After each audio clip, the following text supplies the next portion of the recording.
irmãos. Por favor, abra sua Bíblia comigo em Marcos, Evangelho de Jesus, segundo Marcos, capítulo 12. Leremos do versículo 41 até o 44. Marcos 12, 41 a 44. Tema da mensagem de hoje: o olhar atento de Jesus.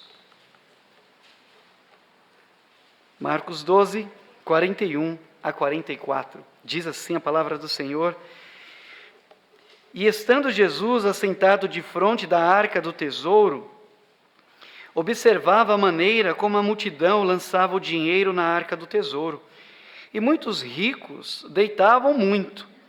Vindo, porém, uma viúva pobre, deitou 2 pequenas moedas, que valiam meio centavo. E chamando os seus discípulos, disse-lhes: Em verdade vos digo que esta pobre viúva deitou mais do que todos os que deitaram na arca do tesouro, porque todos ali deitaram do que lhes sobejava. Mas esta, da sua pobreza, deitou tudo o que tinha, todo o seu sustento. Já oramos, então podeis assentar. Aliás, obrigado, irmão Carlos Júnior. Sábado é nós, então vamos ver como faremos. Mas vai ser um prazer estar aqui no treinamento. Palavra do Senhor, passagem conhecida. A viúva pobre ou pobre viúva. E o olhar de Jesus atento a tudo que estava acontecendo ali enquanto ofertavam na presença do Senhor. Ser viúva nos nossos dias, nós entendemos, não é muito fácil. E naqueles dias, imaginamos nós, era muito mais difícil ainda. Eu creio que pesavam muitas coisas que traziam dificuldades às circunstâncias. Imagino a saudade, imagino às vezes a solidão, ou limitações financeiras. Se nos nossos dias, apesar da previdência social, quando alguém consegue ser contemplada com esse recurso, já é difícil. Imagine naqueles dias e naquela sociedade. É por isso que a Bíblia fala a respeito de órfãos, de estrangeiros e viúvas. A Bíblia demonstra um cuidado com viúvas. A Bíblia nos diz, inclusive a igreja de Jesus, para ter cuidado com as que são verdadeiramente viúvas. E a Bíblia nos diz que Deus tem um olhar especial para os órfãos, estrangeiros e viúvas. Salmo 146, versículo 9, nos ensina isso. E nesse episódio em que nós lemos, em Marcos capítulo 12, 41 a 44, nós vamos ver que entre tantas pessoas, a atitude de uma pobre viúva se destacou ao olhar atento de Jesus, enquanto observava aquele gesto das pessoas que deitavam, depositavam alguma oferta. E no momento em que as pessoas traziam as suas ofertas, esta viúva, ela não trouxe muito aos olhos das pessoas, mas Jesus sabia que ela estava entregando tudo o que tinha. E sob o olhar atento de Jesus, no momento da dedicação, o Senhor Jesus via uma oportunidade naquele exemplo de trazer um ensino aos seus discípulos e também a nós. É claro que não só Jesus ensinou os seus discípulos, mas a atitude daquela mulher também nos ensina. Então Jesus aproveitou a ocasião para ensinar os seus apóstolos a respeito de algumas coisas que ele observou e que nos ensina também. E o que o olhar atento de Jesus nos ensina, ou o que essa passagem nos ensina a respeito do olhar de Jesus?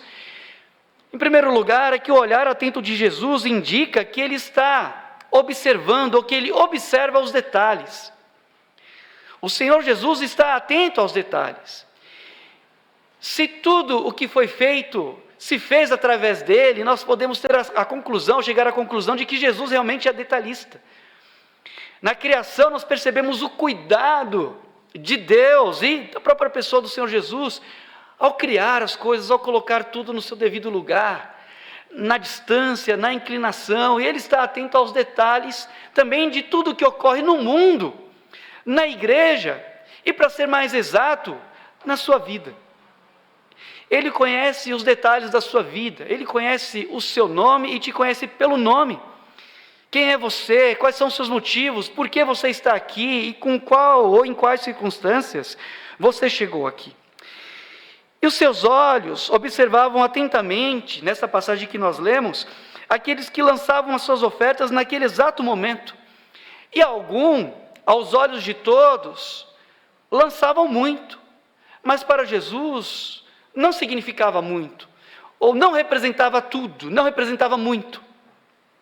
Porém, esta mulher viúva, ou pobre viúva, aos olhos de todos, ou da maioria, parecia lançar pouco, mas aos olhos de Jesus, significava tudo. Enquanto eles lançavam, embora não percebessem, Jesus estava observando a atitude deles. E olha só a lição para nós. Enquanto eles lançavam as suas ofertas, Jesus os observava. E Ele estava ali atento a todos os detalhes. Atentamente, não só o Senhor criou todas as coisas, mas Ele também observa tudo o que se passa no mundo. Provérbios capítulo 15, versículo 3, diz que os olhos do Senhor estão em todo lugar, contemplando os bons e os maus. Aliás, os seus olhos estão sobre os justos, e os seus ouvidos atentos ao seu clamor. Salmos 34, versículo 15. E ainda, em 2 Crônicas, capítulo 16, versículo 9, numa profecia, numa repreensão ao rei Asa, que reinava em Judá, no reino do sul, Deus enviou o profeta Anani, para dizer a Asa: porque quanto ao Senhor, os seus olhos passam por toda a terra, para mostrar-se forte, para com aqueles cujo coração é perfeito para com Ele. Então o Senhor está atento a tudo. Os seus olhos estão prestando atenção em cada detalhe, e estão prestando atenção na sua vida. E se o Senhor observa ao mundo, quanto mais a sua igreja, quanto mais a sua vida. Em Apocalipse, no capítulo 2, versículo 1, a Bíblia nos diz que Jesus é aquele que anda entre os 7 castiçais de ouro, e que no Apocalipse entendemos ser uma representação das igrejas de Jesus.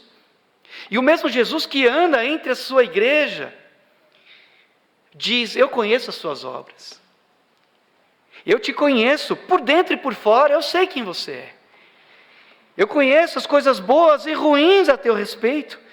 E ainda uma das igrejas, a igreja de Tiatira, Jesus disse que Ele é o Filho de Deus, e que tem os olhos como chamas de fogo. E a essa mesma igreja Ele disse no versículo 23 do capítulo 2, todas as igrejas saberão que eu sou aquele que sonda os rins e os corações, e darei a cada um de vós segundo as vossas obras. Naquele episódio simples, corriqueiro, ficou claro que sim, Jesus estava atento a todos os detalhes, a quem fazia, por que fazia, com qual intenção. E sim, Jesus está atento ao mundo, aos acontecimentos, e aliás, Ele nos avisou a respeito de muitas coisas que estão acontecendo, e Ele está atento ao que acontece na igreja, e ao que acontece conosco, e o que há dentro do nosso coração. O Senhor observa tudo atentamente. Em Hebreus capítulo 4, versículo 13, a Bíblia nos diz que não há criatura alguma encoberta diante dEle, antes todas as coisas estão nuas e patentes aos olhos daquele com quem temos de tratar. Mas ainda, esse olhar atento de Jesus nos ensina, através dessa passagem, que, olhando atentamente, Jesus observa a integridade da entrega. Se a entrega que as pessoas estavam fazendo e que nós fazemos de fato é íntegra. E o que é uma entrega íntegra? É quando fazemos o melhor que podemos para Deus, mas com todo o nosso coração. De todo o nosso coração. Se entregarmos algo ao Senhor e não fazemos de todo o coração, então estamos entregando a Deus uma adoração incompleta, uma adoração fragmentada. Não basta crer parcialmente em Jesus, é preciso crer na pessoa de Jesus de todo o coração.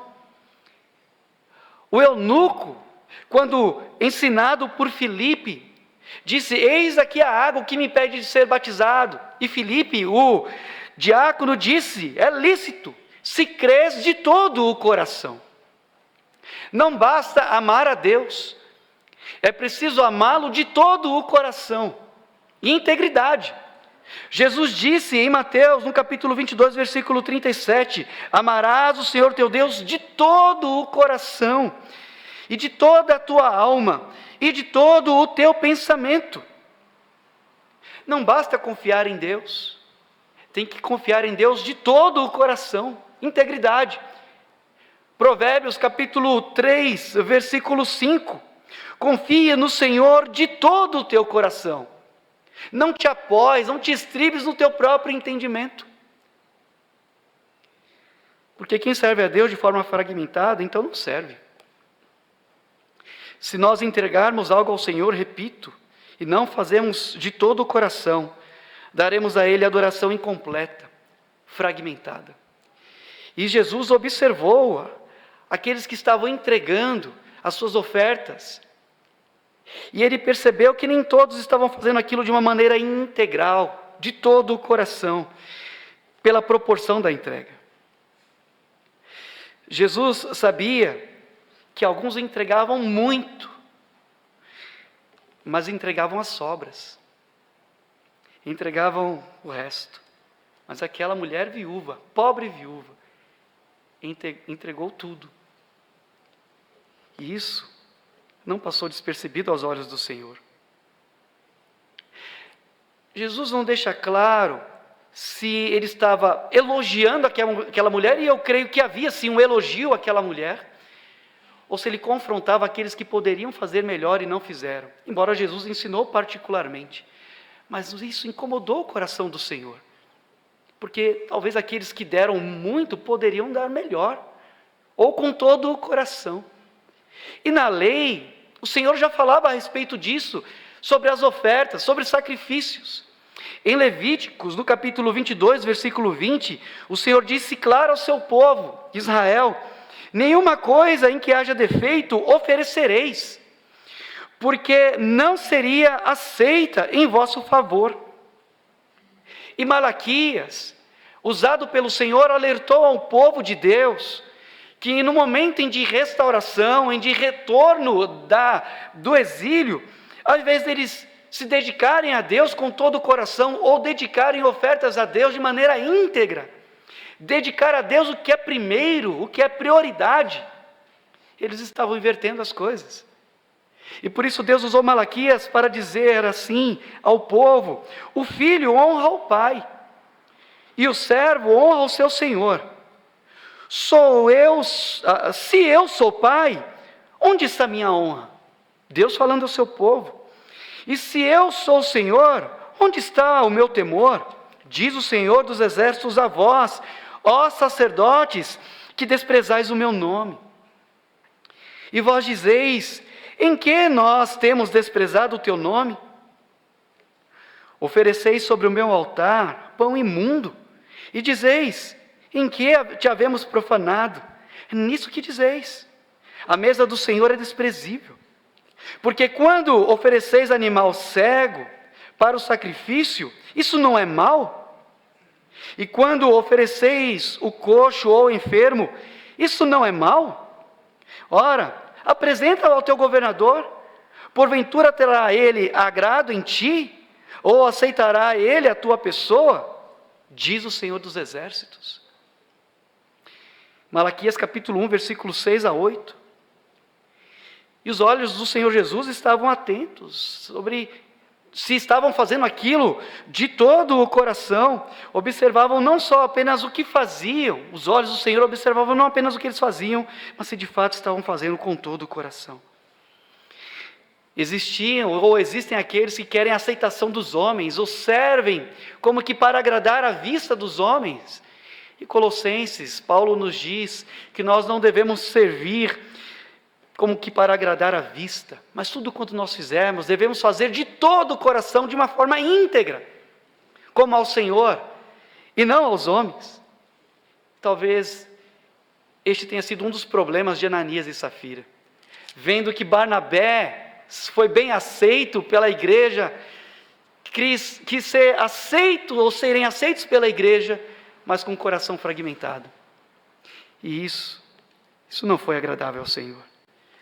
Só entregaremos o melhor que temos a Deus, se de fato nos entregarmos por inteiro a Jesus. Mas por último, o olhar atento de Jesus nesta passagem indica os seus critérios de aceitação. Não é do nosso jeito, é do jeito do Senhor. E está claro para nós que quantidade não é uma garantia de aprovação. Mais importante que quantidade, e quantidade é importante, mas tem que ser uma quantidade com qualidade. Porque isso a gente sabe, empresários que até tinham um bom produto, até tinham ou prestavam um bom serviço, no desejo de alcançar mais clientes, de produzir mais, abriram mão da qualidade e, consequentemente, perderam clientes. Isso a gente sabe discernir muito bem no mercado, mas é muito triste quando isso é muito fácil da gente entender, mas a gente se esquece que Deus também espera o melhor de nós e que ofereçamos a Ele tudo de forma íntegra e com qualidade, oferecendo a Ele o melhor que nós pudermos. E não somente oferecer o melhor, mas fazer de maneira generosa. Porque a generosidade na Bíblia é agradável a Deus. Ou a Bíblia ensina que Deus se agrada da generosidade e há promessas na palavra do Senhor para a pessoa generosa, para a alma generosa. Provérbios capítulo 11, versículo 25. A alma generosa prosperará. Algumas versões dizem a alma generosa engordará. Mas eu prefiro ficar com prosperará. E ainda o versículo diz, e aquele que atende, também será atendido. Eu termino lembrando de Paulo, o apóstolo. Enquanto estava preso, algumas pessoas o abandonaram, algumas pessoas o traíram. Mas houve aqueles que permaneceram fiéis. E houve uma igreja, a igreja de Filipos, que se preocupou em saber de Paulo. Ele disse que nenhuma outra igreja se preocupou em saber a respeito de dar e receber, a não ser os filipenses. E então eles se esforçaram, generosamente mandaram uma oferta ao apóstolo, deram mais do que podiam. E Paulo, numa situação tão triste, no momento em que ele estava se sentindo abandonado, aquela atitude alegrou o coração do servo de Deus. E ele escreveu aquela carta que nós conhecemos como carta da alegria, da tristeza. Paulo conseguiu extrair palavras de alegria para um povo que se manifestou generoso. E ele escreveu assim, e eu termino lendo esses versículos em Filipenses capítulo 4, versículo 15 a 19. E bem sabeis também, ó Filipenses, que no princípio do Evangelho, quando parti da Macedônia, nenhuma igreja comunicou comigo a respeito de dar e a receber, senão vós somente. Porque também, uma e outra vez, me mandastes o necessário a Tessalônica. Não que procure dádivas, mas procuro o fruto que cresça para a vossa conta. Mas bastante tenho recebido e tenho abundância. Cheio estou, depois que recebi de Epafrodito, o que de vossa parte me foi enviado, e como cheiro de suavidade e sacrifício agradável e aprazível a Deus. O que eles fizeram, na verdade, era mais do que agradável a Paulo, era agradável a Deus. E por isso Paulo escreveu: o meu Deus, segundo as suas riquezas, suprirá todas as vossas necessidades em glória por Cristo Jesus. Então que Deus nos abençoe e que seu olhar atento sobre nós se agrade do que há no nosso coração. Amém. Pastor.